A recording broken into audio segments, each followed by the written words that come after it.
Hello friends, कैसे हैं आप लोग। आज हम लोग सीडीपी के कुछ इम्पोर्टेंट क्वेश्चन करने वाले हैं जो आपके एग्ज़ाम के लिए बहुत ही महत्वपूर्ण होने वाले हैं। तो आइए करते हैं। आपका पहला क्वेश्चन है, वह प्रक्रिया जिसके द्वारा बच्चों में वे आदतें, कौशल, मूल और उद्देश्य विकसित होते हैं जो उन्हें समाज के उत्तरदायी उत्पादक सदस्य बनाते हैं, डेस्क कहलाती हैं। पहला विकल्प है हमारा समाजीकरण, दूसरा है मुख्य धारा, तीसरा है समावेशन, चौथा विभेदीकरण। तो इसमें का राइट आंसर है हमारा समाजीकरण।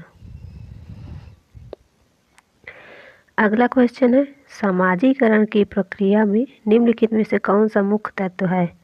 पहला विकल्प है सहकर्मी, दूसरा है जाति समुदाय, तीसरा है विद्यालय, चौथा है ऊपर के सभी। तो दूसरे का राइट आंसर है हमारा सभी। अगला क्वेश्चन है, किस प्रकार का समाजीकरण तब होता है जब बच्चा संस्थागत या औपचारिक प्रणाली जैसे स्कूल में प्रशिक्षण प्राप्त करता है। पहला विकल्प है पुनः समाजीकरण, दूसरा है द्वितीयक समाजीकरण, तीसरा है प्राथमिक समाजीकरण, चौथा है प्रत्याशित समाजीकरण। तो इसमें का राइट आंसर है हमारा प्राथमिक समाजीकरण।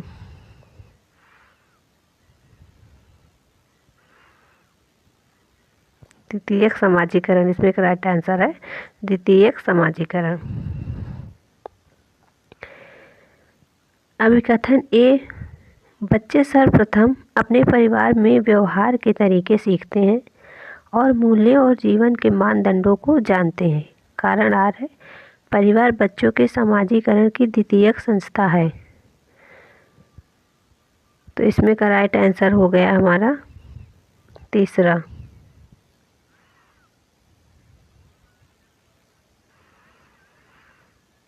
अगला क्वेश्चन है हमारा, समाजीकरण की प्रक्रिया में शिक्षक का उत्तरदायित्व है। पहला है समाजीकरण वातावरण का निर्माण, दूसरा है सामूहिक कार्यों का प्रोत्साहन, तीसरा है सांस्कृतिक कार्यों का प्रोत्साहन, चौथा है उपर्युक्त सभी। तो पांचवे का राइट आंसर है हमारा उपर्युक्त सभी। अगला क्वेश्चन है, लैपटॉप पर काम करने में व्यस्त अपनी मां को देखकर एक बच्चा रो रहा है। बच्चे का समाजीकरण के किस कारक से प्रभावित होता है।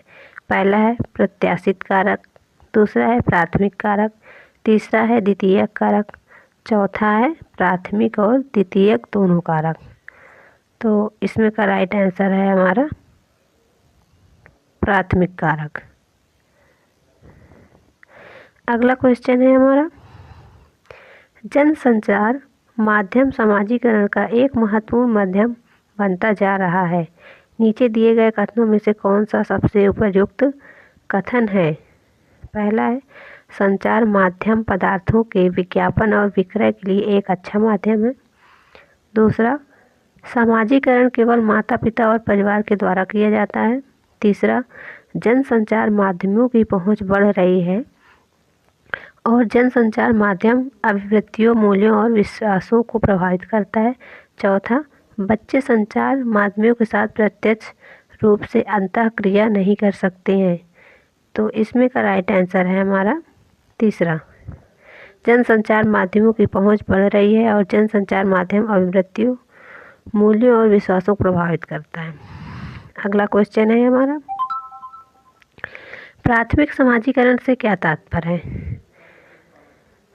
पहला विकल्प है उस प्रक्रिया को संदर्भित करता है जिसके द्वारा पुरुष समूह में शामिल होने की उम्मीद के साथ समूह की संस्कृति सीखते हैं। दूसरा है अपने जीवन के प्राथमिक या शुरुआती वर्षों में शिशु के समाजीकरण को संदर्भित करता है।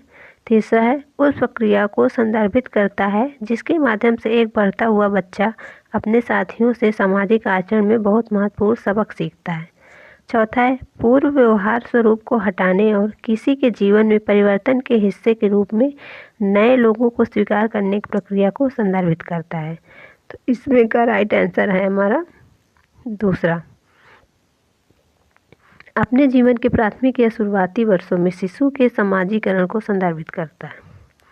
अगला क्वेश्चन है हमारा, शिक्षा के संदर्भ में समाजीकरण का अर्थ है, पहला है सामाजिक वातावरण में अनुकूलन और समायोजन, दूसरा है सामाजिक ज़रूरतों के बारे में बच्चों को पढ़ाना, तीसरा है रीति रिवाजों व वर्जनाओं पर प्रश्न उठाना, चौथा है अपने स्वयं के सामाजिक मानदंडों बनाना। तो इसमें का राइट आंसर है हमारा पहला, सामाजिक वातावरण में अनुकूलन और समायोजन।